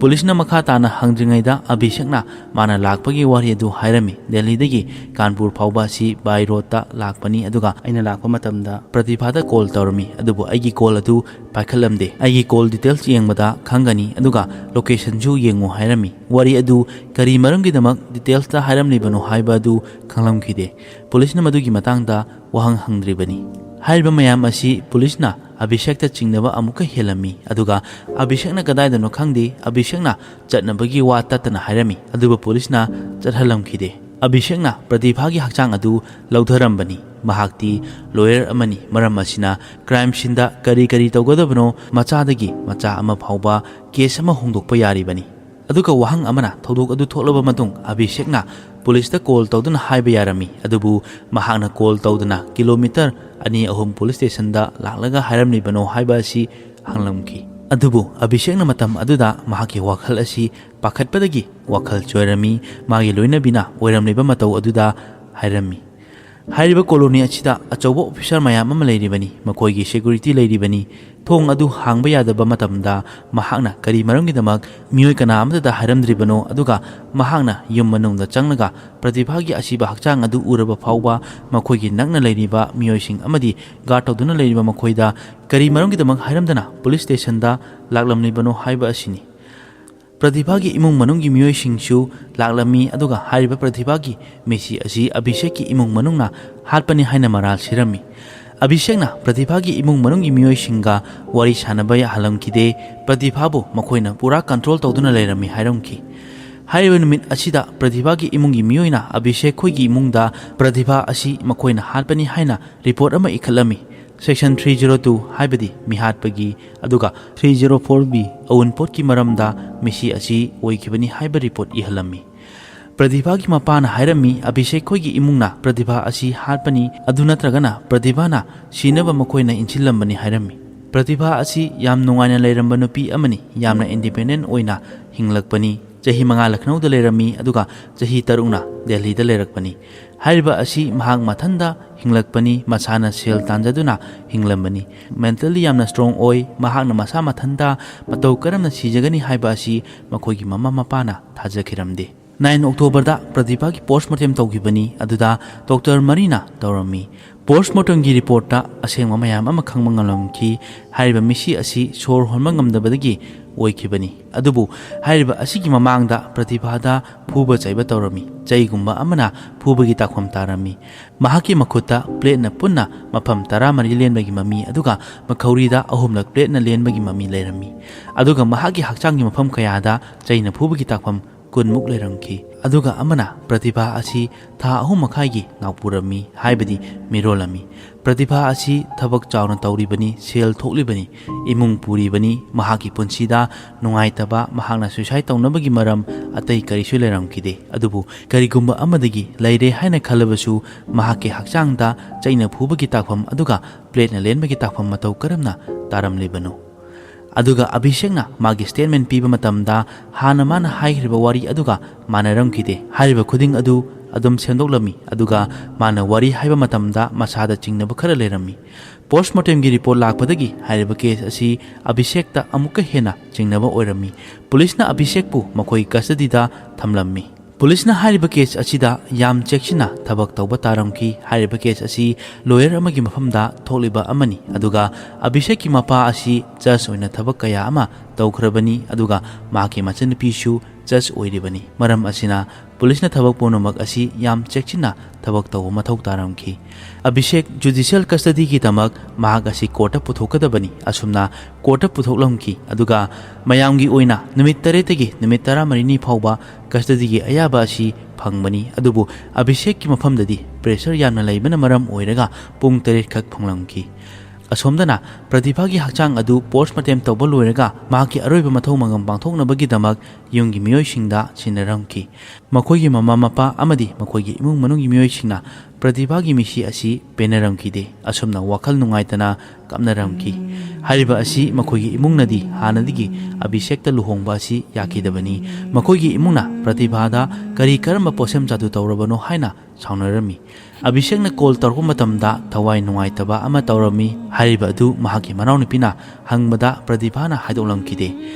ꯃꯈꯥ ꯇꯥꯅ ꯄꯨꯂꯤꯁꯅ ꯑꯚꯤꯁꯦꯛꯇ ꯋꯥꯍꯪ ꯄꯥꯎꯍꯪ ꯇꯧꯔꯝꯃꯤ, ꯄ꯭ꯔꯇꯤꯚꯥꯒꯤ ꯐꯣꯟ ꯑꯗꯨ ꯆꯦꯛ ꯇꯧꯔꯝꯃꯤ, ꯑꯗꯨꯒ ꯑꯚꯤꯁꯦꯛꯀꯤ ꯐꯣꯟꯁꯨ ꯄꯨꯂꯤꯁꯅ ꯂꯧꯁꯤꯟꯈꯤꯔꯝꯃꯤ꯫ ꯑꯚꯤꯁꯦꯛꯀꯤ ꯐꯣꯟꯗꯒꯤ ꯄ꯭ꯔꯇꯤꯚꯥ ꯃꯈꯣꯏ ꯑꯅꯤꯅ ꯊꯥꯅꯈꯤꯕ ꯋꯥꯆꯦꯞꯀꯤ ꯆꯦꯠ ꯀꯌꯥ ꯑꯃ ꯐꯪꯕ ꯉꯝꯂꯝꯈꯤ꯫ ꯃꯗꯨꯒꯤ ꯆꯦꯠ ꯑꯗꯨꯅ ꯃꯈꯣꯏ ꯑꯅꯤꯒꯤ ꯃꯔꯛꯇ ꯈꯠꯅꯕ, ꯁꯥꯎꯅꯕ ꯈꯔ ꯂꯩꯔꯝꯃꯤ ꯍꯥꯏꯕ ꯑꯁꯤ ꯈꯪꯕ ꯉꯝꯂꯝꯈꯤ꯫ ꯑꯚꯤꯁꯦꯛꯅ ꯋꯥꯆꯦꯞ ꯆꯦꯠ ꯑꯃꯗ ꯊꯝꯈꯤ, ꯍꯥꯏꯕꯗꯤ ꯀꯤꯍꯟ ꯈꯪꯍꯟꯕ ꯇꯧꯔꯝꯈꯤ꯫ ꯍꯧꯖꯤꯛ ꯐꯥꯎꯕꯗ ꯄꯨꯂꯤꯁꯅ ꯐꯪꯂꯤꯕ ꯈꯨꯗꯝ ꯑꯗꯨꯕꯨ, ꯍꯥꯏꯕꯗꯤ ꯁꯔꯀꯝꯁꯇꯦꯟꯁꯤꯌꯦꯜ ꯏꯕꯤꯗꯦꯟꯁ ꯑꯃꯗꯤ ꯇꯦꯛꯅꯤꯀꯦꯜ ꯏꯕꯤꯗꯦꯟꯁꯁꯤꯡ ꯑꯗꯨ ꯑꯚꯤꯁꯦꯛꯀꯤ ꯃꯥꯌꯣꯛꯇ ꯉꯥꯛꯇꯅꯤ꯫ ꯑꯁꯨꯝꯅ ꯄꯨꯂꯤꯁꯅ ꯃꯈꯥ ꯇꯥꯅ ꯋꯥꯍꯪ ꯄꯥꯎꯍꯪ ꯇꯧꯔꯛꯄꯗ ꯑꯚꯤꯁꯦꯛꯅ ꯄ꯭ꯔꯇꯤꯚꯥ ꯁꯤꯔꯤꯕ ꯑꯁꯤ ꯃꯍꯥꯛꯀꯤ ꯈꯨꯠ ꯌꯥꯎꯏ ꯍꯥꯏꯅ ꯍꯥꯏꯔꯝꯈꯤ꯫ ꯄꯨꯂꯤꯁꯅ ꯀꯔꯤ ꯃꯔꯝꯒꯤꯗꯃꯛ ꯅꯪꯒꯤ ꯅꯨꯄꯤꯕꯨ ꯍꯥꯠꯂꯤꯕꯅꯣ, ꯀꯔꯤ ꯃꯔꯝꯒꯤꯗꯃꯛ ꯍꯥꯠꯄꯅꯣ, ꯑꯗꯨꯒꯤ ꯃꯅꯤꯡꯗ ꯀꯔꯤ ꯃꯣꯇꯤꯕ ꯂꯩꯕꯅꯣ ꯍꯥꯏꯅ ꯍꯪꯂꯝꯈꯤ꯫ ꯋꯥꯔꯤ ꯑꯁꯤ ꯄ꯭ꯔꯇꯤꯚꯥꯒ ꯂꯨꯍꯣꯡꯈꯤꯕ ꯃꯇꯝ ꯑꯗꯨꯗꯒꯤ ꯍꯧꯔꯛꯈꯤꯕꯅꯤ꯫ ꯄ꯭ꯔꯇꯤꯚꯥꯒꯤ ꯏꯃꯨꯡ ꯃꯅꯨꯡꯅ ꯑꯚꯤꯁꯦꯛꯀ ꯂꯨꯍꯣꯡꯕ ꯑꯁꯤ ꯌꯥꯔꯝꯈꯤꯗꯦ ꯑꯗꯨꯒ ꯃꯈꯣꯏꯒꯤ ꯖꯁ ꯑꯣꯏꯅꯕꯒꯤ ꯑꯦꯛꯖꯥꯝ ꯊꯥꯕ ꯃꯇꯝꯗ ꯄ꯭ꯔꯇꯤꯚꯥꯅ ꯑꯦꯛꯖꯥꯝ ꯑꯗꯨꯗ ꯈꯜꯂꯛꯂꯝꯈꯤ ꯑꯗꯨꯒ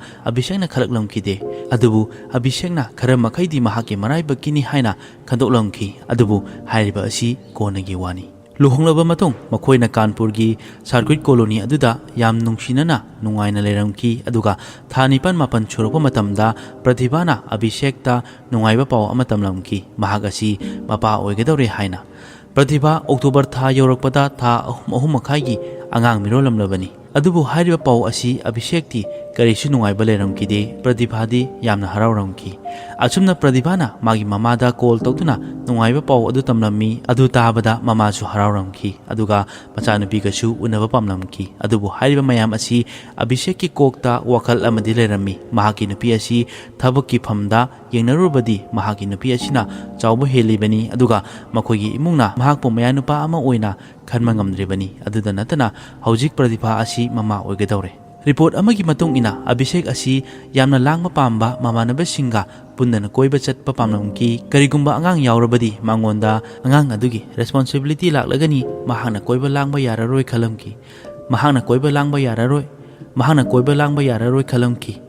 ꯑꯁꯨꯝꯅ ꯑꯚꯤꯁꯦꯛꯅ ꯑꯉꯥꯡ ꯑꯁꯤ ꯄꯥꯝꯂꯝꯈꯤꯗꯦ ꯃꯔꯝ ꯑꯁꯤꯅ ꯑꯚꯤꯁꯦꯛꯅ ꯄ꯭ꯔꯇꯤꯚꯥꯗ ꯑꯉꯥꯡ ꯑꯗꯨ ꯑꯕꯣꯔꯁꯟ ꯇꯧꯅꯕ ꯍꯥꯏꯔꯝꯃꯤ ꯑꯩꯈꯣꯏ ꯍꯧꯖꯤꯛ ꯀꯦꯔꯤꯌꯔꯒꯤ ꯍꯧꯔꯛꯄꯗ ꯉꯥꯏꯔꯤꯕꯅꯤ ꯍꯥꯟꯅ ꯑꯩꯈꯣꯏꯒꯤ ꯀꯦꯔꯤꯌꯔ ꯍꯥꯟꯅ ꯁꯦꯝꯈꯤꯁꯤ ꯑꯉꯥꯡꯗꯤ ꯀꯣꯟꯅ ꯁꯦꯝꯂꯕꯁꯨ ꯌꯥꯏ ꯍꯥꯏꯅ ꯍꯥꯏꯔꯝꯃꯤ ꯄ꯭ꯔꯇꯤꯚꯥꯗꯤ ꯑꯉꯥꯡ ꯑꯗꯨ ꯌꯥꯝꯅ ꯄꯥꯝꯂꯝꯈꯤ ꯑꯗꯨꯅ ꯃꯍꯥꯛꯀꯤ ꯀꯦꯔꯤꯌꯔꯒꯤ ꯊꯣꯏꯗꯣꯛꯅ ꯈꯜꯂꯝꯗꯦ ꯑꯗꯨꯒ ꯍꯧꯖꯤꯛꯇꯤ ꯃꯍꯥꯛꯁꯨ ꯊꯕꯛ ꯑꯃ ꯇꯧꯔꯕꯅꯤ ꯃꯔꯝ ꯑꯁꯤꯅ ꯑꯚꯤꯁꯦꯛꯅ ꯍꯥꯏꯔꯤꯕ ꯑꯗꯨ ꯌꯥꯔꯝꯈꯤꯗꯦ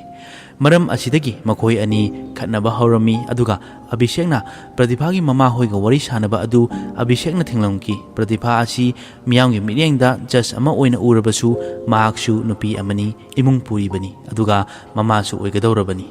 ꯑꯁꯨꯝꯅ 7 ꯑꯣꯛꯇꯣꯕꯔ ꯂꯥꯛꯂꯝꯈꯤ ꯍꯥꯏꯔꯤꯕ ꯅꯨꯃꯤꯠ ꯑꯁꯤꯗ ꯄ꯭ꯔꯇꯤꯚꯥꯒꯤ ꯃꯃꯥꯅ ꯃꯆꯥꯅꯨꯄꯤꯒ ꯎꯅꯅꯕ ꯍꯥꯏꯔꯝꯈꯤ ꯍꯥꯏꯔꯤꯕ ꯋꯥ ꯑꯗꯨ ꯑꯚꯤꯁꯦꯛꯅ ꯈꯪꯂꯛꯄꯗ ꯄ꯭ꯔꯇꯤꯚꯥꯗ ꯊꯤꯅ ꯆꯩꯔꯝꯈꯤ ꯀꯔꯤ ꯃꯔꯝꯒꯤꯗꯃꯛ ꯅꯪꯅ ꯋꯥꯔꯤ ꯁꯥꯟꯅꯔꯤꯕꯅꯣ ꯅꯪꯅ ꯋꯥꯔꯤ ꯁꯥꯟꯅꯗ꯭ꯔꯤꯉꯩ ꯃꯃꯥꯡꯗ ꯑꯩꯉꯣꯟꯗꯒꯤ ꯄꯔꯃꯤꯁꯟ ꯂꯧꯒꯗꯕꯅꯤ ꯍꯥꯏꯔꯝꯈꯤ ꯑꯗꯨꯕꯨ ꯍꯥꯏꯔꯤꯕ ꯋꯥ ꯑꯗꯨ ꯄ꯭ꯔꯇꯤꯚꯥꯅ ꯇꯥꯔꯝꯈꯤꯗꯦ ꯍꯥꯏꯕꯗꯤ ꯑꯚꯤꯁꯦꯛꯅ ꯍꯥꯏꯔꯤꯕ ꯋꯥ ꯑꯗꯨ ꯌꯥꯅꯤꯡꯂꯝꯈꯤꯗꯦ ꯃꯍꯥꯛꯇꯤ ꯑꯉꯥꯡ ꯑꯗꯨꯁꯨ ꯑꯕꯣꯔꯁꯟ ꯇꯧꯔꯣꯏ ꯑꯗꯨꯒ ꯃꯃꯥꯒ ꯋꯥꯔꯤ ꯁꯥꯟꯅꯕꯁꯨ ꯂꯦꯞꯂꯣꯏ ꯍꯥꯏꯔꯝꯃꯤ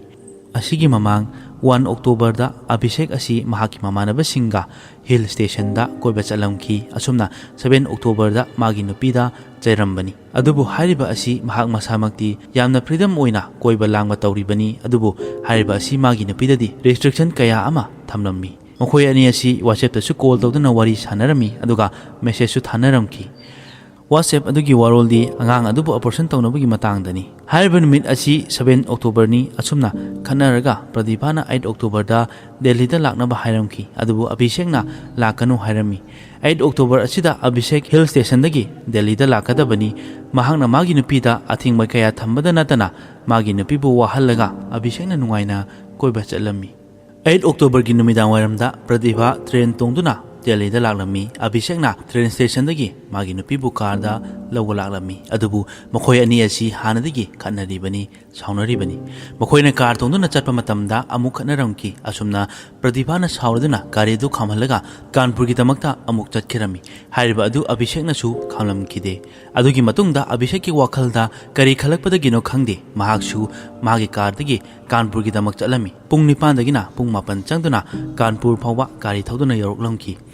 ꯑꯌꯨꯛꯀꯤ ꯄꯨꯡ 5:30 ꯑꯗꯨꯋꯥꯏꯗ ꯁꯥꯔꯀ꯭ꯋꯤꯠ ꯀꯣꯂꯣꯅꯤꯗ ꯂꯥꯛꯂꯝꯃꯤ ꯍꯥꯏꯔꯤꯕ ꯀꯣꯂꯣꯅꯤ ꯑꯁꯤꯗ ꯌꯨꯝꯊꯪꯅꯕꯗ ꯀꯅꯥꯅ ꯀꯔꯤ ꯇꯧꯔꯤ ꯍꯥꯏꯕ ꯑꯃꯠꯇ ꯃꯔꯨ ꯑꯣꯏꯅ ꯂꯧꯅꯔꯝꯗꯦ ꯃꯤ ꯑꯃꯅ ꯂꯥꯡꯕ ꯈꯣꯠꯄ ꯇꯧꯕꯁꯨ ꯇꯥꯅꯔꯝꯈꯤꯗꯦ ꯃꯥꯒꯤ ꯊꯣꯛꯄ ꯂꯩꯅꯔꯝꯃꯤ ꯄ꯭ꯔꯇꯤꯚꯥꯅ ꯂꯩꯔꯤꯕ ꯐ꯭ꯂꯦꯠ ꯑꯗꯨꯒꯤ ꯃꯈꯥꯗ ꯔꯤꯄꯣꯔꯇꯔ ꯑꯃ ꯂꯩꯔꯝꯃꯤ ꯑꯗꯨꯒꯤ ꯌꯨꯝꯗ ꯗꯣꯔꯕꯦꯜ ꯅꯝꯂꯝꯃꯤ ꯑꯗꯨꯕꯨ ꯀꯅꯥ ꯑꯃꯠꯇꯅ ꯊꯣꯡ ꯑꯗꯨ ꯍꯥꯡꯂꯝꯈꯤꯗꯦ ꯑꯗꯨꯒ ꯃꯈꯣꯏꯅ ꯃꯤ ꯑꯇꯩ ꯑꯇꯣꯞꯄꯒ ꯀꯔꯤꯁꯨ ꯃꯔꯨ ꯑꯣꯏꯅ ꯂꯧꯅꯔꯝꯗꯦ ꯍꯥꯏꯔꯤꯕ ꯑꯁꯤ ꯑꯚꯤꯁꯦꯛꯅ ꯄ꯭ꯔꯇꯤꯚꯥ ꯍꯥꯠꯅꯕ ꯍꯣꯠꯅꯕ ꯃꯇꯝꯗ ꯃꯈꯣꯜ ꯇꯥꯒꯗ꯭ꯔꯥ ꯍꯥꯏꯅ ꯍꯥꯟꯅ ꯌꯦꯡꯊꯣꯛꯄꯅꯤ ꯑꯁꯨꯝꯅ ꯑꯚꯤꯁꯦꯛꯅ ꯄ꯭ꯔꯇꯤꯚꯥꯒꯤ ꯐ꯭ꯂꯦꯠ ꯑꯗꯨ ꯌꯧꯔꯝꯈꯤ ꯑꯗꯨꯒ ꯑꯃꯨꯛꯀ ꯃꯈꯣꯏ ꯑꯅꯤ ꯈꯠꯅꯔꯝꯃꯤ ꯑꯚꯤꯁꯦꯛꯅ ꯆꯩ ꯑꯃꯅ ꯄ꯭ꯔꯇꯤꯚꯥꯗ ꯐꯨꯔꯝꯃꯤ ꯑꯗꯨꯒ ꯔꯦꯖꯔ ꯄ꯭ꯂꯦꯠ ꯑꯃꯅ ꯄ꯭ꯔꯇꯤꯚꯥꯒꯤ ꯍꯛꯆꯥꯡ ꯃꯐꯝ ꯀꯌꯥꯗ ꯂꯦꯜꯂꯝꯈꯤ ꯑꯗꯨꯒ ꯃꯈꯧꯔꯤꯗꯁꯨ ꯂꯦꯜꯂꯝꯈꯤ ꯃꯇꯝ ꯑꯗꯨꯗ ꯄ꯭ꯔꯇꯤꯚꯥ ꯋꯥꯈꯜ ꯃꯥꯡꯂꯗꯨꯅ ꯂꯩꯕꯥꯛ ꯃꯈꯥꯗ ꯇꯥꯔꯝꯈꯤ ꯑꯗꯨꯕꯨ ꯍꯥꯏꯔꯤꯕ ꯃꯇꯝ ꯑꯁꯤꯗ ꯄ꯭ꯔꯇꯤꯚꯥ ꯑꯁꯤ ꯁꯣꯔ ꯍꯣꯜꯂꯤ ꯑꯗꯨꯒꯤ ꯃꯇꯨꯡꯗ ꯑꯚꯤꯁꯦꯛꯅ ꯄ꯭ꯔꯇꯤꯚꯥꯒꯤ ꯏꯜꯂꯤꯕ ꯐꯤ ꯑꯗꯨꯅ ꯃꯍꯥꯛꯀꯤ ꯃꯈꯧꯔꯤꯗ ꯃꯦꯜꯂꯝꯃꯤ꯫ ꯉꯥꯏꯍꯥꯛ ꯂꯩꯔꯕ ꯃꯇꯨꯡ ꯄ꯭ꯔꯇꯤꯚꯥ ꯇꯥꯏꯕꯪꯄꯥꯜ ꯊꯥꯗꯣꯛꯂꯝꯈꯤ꯫ ꯑꯗꯨꯒꯤ ꯃꯇꯨꯡꯗ ꯑꯚꯤꯁꯦꯛꯅ ꯄ꯭ꯔꯇꯤꯚꯥ ꯑꯁꯤ ꯃꯁꯥ ꯃꯊꯟꯇ ꯁꯤꯖꯕ ꯃꯥꯟꯅꯕꯒꯤꯗꯃꯛ ꯐꯦꯟ ꯑꯗꯨꯒꯤ ꯃꯊꯛꯇ ꯌꯥꯅꯕ ꯍꯣꯠꯅꯔꯝꯃꯤ꯫ ꯑꯗꯨꯕꯨ ꯐꯦꯟꯒꯤ ꯃꯊꯛꯇ ꯌꯥꯡꯈꯠꯄ ꯍꯥꯏꯕ ꯑꯗꯨ ꯌꯥꯔꯝꯈꯤꯗꯦ꯫ ꯑꯁꯨꯝꯅ ꯄ꯭ꯔꯇꯤꯚꯥꯒꯤ ꯍꯛꯆꯥꯡ ꯑꯗꯨ ꯂꯩꯕꯥꯛ ꯃꯈꯥꯗ ꯂꯩꯔꯝꯃꯤ꯫ ꯑꯗꯨꯒ ꯉꯥꯏꯍꯥꯛ ꯉꯥꯏꯔꯒ ꯋꯥꯈꯜ ꯈꯜꯂꯝꯃꯤ꯫ ꯑꯗꯨꯒ ꯑꯃꯅ ꯄ꯭ꯔꯇꯤꯚꯥꯒꯤ ꯐꯣꯟ ꯂꯧꯗꯨꯅ ꯃꯈꯣꯏ ꯑꯅꯤꯒꯤ ꯆꯦꯠ ꯃꯌꯥꯝ ꯑꯗꯨ ꯗꯤꯂꯤꯠ ꯇꯧꯔꯝꯃꯤ꯫ ꯑꯁꯨꯝꯅ ꯑꯚꯤꯁꯦꯛꯅ ꯈꯜꯂꯝꯈꯤ ꯃꯍꯥꯛꯅ ꯏꯕꯤꯗꯦꯟꯁ ꯄꯨꯝꯕ ꯑꯗꯨ ꯃꯥꯡꯍꯟꯈ꯭ꯔꯦ꯫ ꯑꯗꯨꯕꯨ ꯃꯍꯥꯛꯀꯤ ꯐꯣꯟꯗꯒꯤꯗꯤ ꯗꯤꯂꯤꯠ ꯇꯧꯕ ꯀꯥꯎꯈꯤꯔꯝꯃꯤ꯫ ꯑꯁꯨꯝꯅ ꯄ꯭ꯔꯇꯤꯚꯥꯅ ꯁꯤꯔꯕ ꯃꯇꯨꯡ ꯄꯨꯡ 3-3.5 ꯉꯥꯏꯔꯒ ꯄꯨꯡ 9 ꯑꯗꯨꯋꯥꯏꯗ ꯑꯚꯤꯁꯦꯛꯅ ꯄꯨꯂꯤꯁ ꯁ꯭ꯇꯦꯁꯟꯗ ꯆꯠꯂꯝꯃꯤ꯫ ꯑꯗꯨꯒ ꯄꯨꯂꯤꯁꯇ ꯃꯍꯥꯛꯀꯤ ꯁꯦꯝꯖꯤꯟ ꯁꯥꯖꯤꯟꯕ ꯋꯥꯔꯤ ꯑꯗꯨ ꯍꯥꯏꯔꯝꯃꯤ꯫ ꯑꯉꯛꯄ ꯃꯤꯑꯣꯏꯕꯅꯤ, ꯃꯍꯥꯛꯀ ꯅꯨꯡꯁꯤꯅꯔꯒ ꯃꯥꯒꯤ ꯅꯨꯄꯤ ꯑꯣꯏꯔꯕ ꯐꯥꯎꯕ ꯃꯍꯥꯛꯀꯤ ꯅꯨꯄꯤꯕꯨ ꯀꯔꯤꯁꯨ ꯃꯤꯅꯨꯡꯁꯤ ꯂꯩꯇꯅ ꯍꯥꯠꯄ ꯉꯝꯕ ꯍꯥꯏꯕꯁꯤ ꯑꯉꯛꯄꯅꯤ꯫ ꯑꯗꯨꯗ ꯅꯠꯇꯅ ꯃꯍꯥꯛꯀꯤ ꯅꯨꯄꯤ ꯑꯗꯨ ꯊꯥ 3-3.5 ꯅꯥꯎꯄꯨꯔꯤꯕꯅꯤ꯫ ꯑꯁꯨꯝꯅ ꯊꯧꯗꯣꯛ ꯊꯣꯛꯐꯝꯗꯒꯤ ꯄ꯭ꯔꯇꯤꯚꯥꯒꯤ ꯍꯦꯡ ꯇꯧꯕꯗ ꯁꯤꯖꯤꯟꯅꯈꯤꯕ ꯐꯤ ꯑꯗꯨ ꯄꯨꯂꯤꯁꯅ ꯂꯧꯈꯠꯂꯝꯈꯤ꯫ ꯑꯗꯨꯕꯨ ꯑꯚꯤꯁꯦꯛꯅ ꯁꯤꯖꯤꯟꯅꯈꯤꯕ ꯄ꯭ꯂꯦꯠ ꯑꯗꯨꯗꯤ ꯐꯪꯕ ꯉꯝꯂꯝꯈꯤꯗꯦ꯫ ꯍꯥꯏꯔꯤꯕ ꯊꯧꯗꯣꯛ ꯑꯁꯤ ꯑꯚꯤꯁꯦꯛꯅ ꯍꯥꯟꯅ ꯃꯃꯥꯡꯗꯒꯤ ꯄ꯭ꯔꯤ ꯄ꯭ꯂꯥꯟ ꯇꯧꯔꯒ ꯍꯥꯠꯈꯤꯕꯅꯤ꯫ ꯄ꯭ꯔꯇꯤꯚꯥ ꯍꯥꯠꯀꯗꯕ ꯅꯨꯃꯤꯠ ꯑꯁꯤꯗ ꯄ꯭ꯔꯇꯤꯚꯥꯒꯤ ꯗ꯭ꯔꯥꯏꯚꯔ ꯑꯃꯗꯤ ꯃꯍꯥꯛꯀꯤ ꯌꯨꯝꯗ ꯊꯕꯛ ꯇꯧꯗꯨꯅ ꯂꯩꯔꯤꯕꯤ ꯅꯨꯄꯤ ꯑꯃꯕꯨ ꯑꯚꯤꯁꯦꯛꯅ ꯁꯨꯇꯤ ꯄꯤꯔꯝꯈꯤ꯫ ꯄ꯭ꯔꯇꯤꯚꯥꯒꯤ ꯃꯄꯥꯅ ꯏꯈꯠꯂꯛꯄ ꯔꯤꯄꯣꯔꯠ ꯑꯗꯨꯗ ꯑꯚꯤꯁꯦꯛ ꯑꯁꯤꯅ ꯃꯦꯟ ꯑꯦꯀ꯭ꯌꯨꯁ ꯑꯗꯨꯒ ꯃꯍꯥꯛꯀꯤ ꯃꯃꯥ ꯃꯄꯥꯅ ꯀꯣ ꯑꯦꯀ꯭ꯌꯨꯁ ꯑꯣꯏꯅ ꯍꯥꯏꯔꯝꯃꯤ꯫ ꯑꯚꯤꯁꯦꯛꯀꯤ ꯋꯥꯆꯦꯞꯇꯒꯤ ꯑꯚꯤꯁꯦꯛꯅ ꯄ꯭ꯔꯇꯤꯚꯥ ꯍꯥꯠꯄꯒꯤ ꯃꯣꯇꯤꯞ ꯑꯁꯤ ꯈꯪꯕ ꯉꯝꯂꯝꯈꯤ ꯃꯗꯨꯗꯤ ꯑꯚꯤꯁꯦꯛꯅ ꯄ꯭ꯔꯇꯤꯚꯥ ꯃꯈꯣꯏ ꯑꯅꯤꯒꯤ ꯑꯉꯥꯡ ꯑꯁꯤ ꯄꯥꯝꯂꯝꯈꯤꯗꯦ, ꯃꯔꯝ ꯑꯁꯤꯅ ꯃꯍꯥꯛꯀꯤ ꯅꯨꯄꯤꯗ ꯈꯠꯅꯕ ꯍꯧꯔꯒ ꯃꯥꯒꯤ ꯅꯨꯄꯤ ꯑꯗꯨꯕꯨ ꯍꯥꯠꯈꯤꯕꯅꯤ꯫ ꯃꯅꯨ ꯑꯚꯤꯁꯦꯛ ꯔꯥꯖꯟ ꯑꯁꯤ ꯄꯨꯂꯤꯁꯅ ꯐꯥꯈ꯭ꯔꯕꯅꯤ ꯑꯗꯨꯒ ꯃꯍꯥꯛꯀꯤ ꯃꯃꯥ ꯃꯄꯥꯗꯤ ꯆꯦꯟꯈꯤꯔꯝꯃꯤ, ꯍꯥꯏꯕꯗꯤ ꯄꯨꯂꯤꯁꯇꯒꯤ ꯂꯣꯠꯈꯤꯔꯝꯃꯤ꯫ ꯑꯁꯨꯝꯅ ꯀꯣꯔꯠꯅ ꯑꯚꯤꯁꯦꯛ ꯑꯁꯤꯕꯨ ꯑꯟꯕꯦꯂꯦꯕꯜ ꯄꯤꯔꯝꯈꯤ꯫ ꯑꯗꯨꯒ ꯑꯚꯤꯁꯦꯛꯀꯤ ꯃꯃꯥ ꯃꯄꯥ ꯄꯨꯂꯤꯁꯇꯒꯤ ꯂꯣꯠꯈꯤꯕ ꯑꯁꯤꯅ ꯁꯨꯄ꯭ꯔꯤꯝ ꯀꯣꯔꯠꯇꯒꯤ ꯁ꯭ꯇꯦ ꯑꯣꯔꯗꯔ ꯂꯧꯈꯤꯔꯝꯃꯤ꯫ ꯁꯨꯄ꯭ꯔꯤꯝ ꯀꯣꯔꯠꯅ ꯀꯥꯟꯄꯨꯔ ꯀꯣꯔꯠꯇ ꯁꯔꯦꯟꯗꯔ ꯇꯧꯅꯕ ꯍꯥꯏꯔꯝꯈꯤ꯫ 18 ꯑꯣꯛꯇꯣꯕꯔꯗ ꯑꯚꯤꯁꯦꯛꯀꯤ ꯃꯃꯥ ꯃꯄꯥ ꯑꯁꯤ CMM ꯀꯣꯔꯠꯇ ꯄꯨꯊꯣꯛꯂꯝꯈꯤ꯫ ꯃꯈꯥ ꯇꯥꯅ ꯑꯚꯤꯁꯦꯛ ꯑꯁꯤ ꯁꯦꯁꯟ ꯀꯣꯔꯠ, ꯍꯥꯏ ꯀꯣꯔꯠ ꯑꯃꯗꯤ ꯁꯨꯄ꯭ꯔꯤꯝ ꯀꯣꯔꯠ ꯐꯥꯎꯕꯗ ꯕꯦꯜ ꯇꯧꯅꯕ ꯑꯄꯤꯜ ꯇꯧꯔꯝꯈꯤ꯫ ꯑꯗꯨꯕꯨ ꯍꯥꯏꯔꯤꯕ ꯑꯁꯤ ꯀꯣꯔꯠꯅ ꯑꯌꯥꯕ ꯄꯤꯔꯝꯈꯤꯗꯦ꯫ ꯑꯁꯨꯝꯅ 2022 ꯌꯧꯔꯛꯄꯗ ꯑꯚꯤꯁꯦꯛꯅ ꯖꯦꯜꯗ ꯂꯩꯔꯤꯕ ꯑꯁꯤ ꯆꯍꯤ 5 ꯐꯥꯈꯤꯔꯝꯃꯤ꯫ ꯑꯦꯄ꯭ꯔꯤꯜ 2022ꯗ ꯍꯥꯏ ꯀꯣꯔꯠꯅ ꯑꯚꯤꯁꯦꯛ ꯑꯁꯤꯕꯨ ꯕꯦꯜ ꯄꯤꯗꯨꯅ ꯊꯣꯛꯂꯝꯈꯤ꯫ ꯑꯗꯨꯕꯨ ꯍꯧꯖꯤꯛꯁꯨ ꯍꯥꯏꯔꯤꯕ ꯀꯦꯁ ꯑꯁꯤ ꯀꯥꯟꯄꯨꯔ ꯁꯦꯁꯟ ꯀꯣꯔꯠꯇ ꯇꯧꯔꯤꯕꯅꯤ꯫ ꯍꯧꯖꯤꯛꯃꯛꯀꯤ ꯑꯣꯏꯅ ꯃꯈꯥ ꯇꯥꯕ ꯀꯣꯔꯠꯅ ꯋꯥꯌꯦꯜ ꯇꯥꯗ꯭ꯔꯤ꯫ ꯃꯁꯤꯒꯤ ꯋꯥꯔꯤ ꯑꯁꯤ ꯇꯥꯔꯒ ꯑꯩꯈꯣꯏꯒꯤ ꯑꯍꯜꯁꯤꯡꯅ ꯍꯥꯏꯕꯤꯔꯝꯕ ꯌꯨꯝꯕꯥꯂꯣꯟ ꯑꯁꯤ ꯇꯨꯔꯦꯜ ꯂꯩꯉꯣꯏꯗꯒꯤꯁꯨ ꯍꯦꯟꯅ ꯀꯨꯞꯄꯤ ꯍꯥꯏꯕ ꯋꯥꯍꯩ ꯑꯗꯨ ꯅꯤꯡꯁꯤꯡꯍꯜꯂꯤ꯫ ꯑꯚꯤꯁꯦꯛ ꯂꯣꯌꯔ ꯑꯃ ꯑꯣꯏꯔꯕꯅꯤ ꯑꯗꯨꯒ ꯃꯍꯥꯛꯀꯤ ꯅꯨꯄꯤ ꯄ꯭ꯔꯇꯤꯚꯥꯅ ꯖꯖ ꯑꯃꯅꯤ꯫ ꯃꯈꯣꯏ ꯑꯅꯤꯒꯤ ꯃꯐꯝꯗ ꯁꯦꯜꯒꯤ ꯑꯋꯥꯠꯄ ꯂꯩꯕꯁꯨ ꯅꯠꯇꯦ꯫ ꯑꯗꯨꯒ ꯃꯈꯣꯏꯒꯤ ꯌꯨꯝ ꯑꯗꯨꯗ ꯑꯅꯧꯕ ꯅꯨꯡꯉꯥꯏꯕ ꯄꯥꯎ ꯑꯃ, ꯍꯥꯏꯕꯗꯤ ꯑꯉꯥꯡ ꯑꯃ ꯂꯥꯛꯀꯗꯧꯔꯕꯅꯤ꯫ ꯑꯗꯨꯕꯨ ꯑꯚꯤꯁꯦꯛꯀꯤ ꯋꯥꯈꯜ ꯇꯥꯗꯕ, ꯌꯨꯝ ꯄꯥꯜꯂꯕ ꯃꯇꯨꯡ ꯀꯥ ꯍꯦꯟꯅ ꯀꯣꯏꯕ ꯂꯥꯡꯕ ꯄꯥꯝꯂꯨꯕꯅ ꯃꯔꯝ ꯑꯣꯏꯔꯒ ꯅꯨꯡꯉꯥꯏꯅ ꯂꯩꯔꯝꯕ ꯃꯈꯣꯏꯒꯤ ꯄꯨꯟꯁꯤ ꯑꯁꯤ ꯍꯧꯖꯤꯛꯇꯤ ꯑꯋꯥꯕ ꯑꯃ ꯇꯥꯔꯦ꯫ ꯃꯍꯥꯛꯀꯤ ꯅꯨꯄꯤꯕꯨ ꯍꯥꯠꯂꯒ ꯂꯣꯌꯔ ꯑꯣꯏꯔꯕꯁꯨ ꯍꯧꯖꯤꯛꯇꯤ ꯖꯦꯜꯗ ꯂꯩꯔꯦ꯫ ꯃꯁꯤꯅꯤ ꯉꯁꯤꯒꯤ ꯑꯁꯦꯡꯕ ꯊꯣꯛꯈꯤꯕ ꯊꯧꯗꯣꯛ ꯑꯃꯒꯤ ꯋꯥꯔꯤ꯫ ꯋꯥꯔꯤ ꯑꯁꯤ ꯇꯥꯕꯤꯔꯕ ꯃꯇꯨꯡꯗ ꯀꯔꯤ ꯐꯥꯎꯕꯤꯕꯒꯦ ꯍꯥꯏꯕ ꯑꯗꯨ ꯀꯃꯦꯟ ꯇꯧꯗꯨꯅ ꯈꯪꯍꯟꯕꯤꯔꯛꯎ꯫ ꯑꯗꯨꯒ ꯆꯦꯅꯦꯜ ꯑꯁꯤꯕꯨ ꯁꯄꯣꯔꯠ ꯇꯧꯕꯤꯗꯨꯅ ꯂꯥꯏꯛ, ꯁꯦꯌꯔ ꯑꯃꯗꯤ ꯁꯕꯁꯀ꯭ꯔꯥꯏꯕ ꯇꯧꯕ ꯀꯥꯎꯕꯤꯒꯅꯨ꯫ ꯑꯗꯣꯝꯒꯤ ꯃꯃꯜ ꯌꯥꯝꯂꯕ ꯂꯥꯏꯛ, ꯁꯦꯌꯔꯅ ꯆꯦꯅꯦꯜ ꯑꯁꯤꯕꯨ ꯑꯃꯨꯛꯀ ꯍꯦꯟꯅ ꯊꯧꯅꯥ ꯍꯥꯞꯄꯤꯔꯤꯕꯅꯤ꯫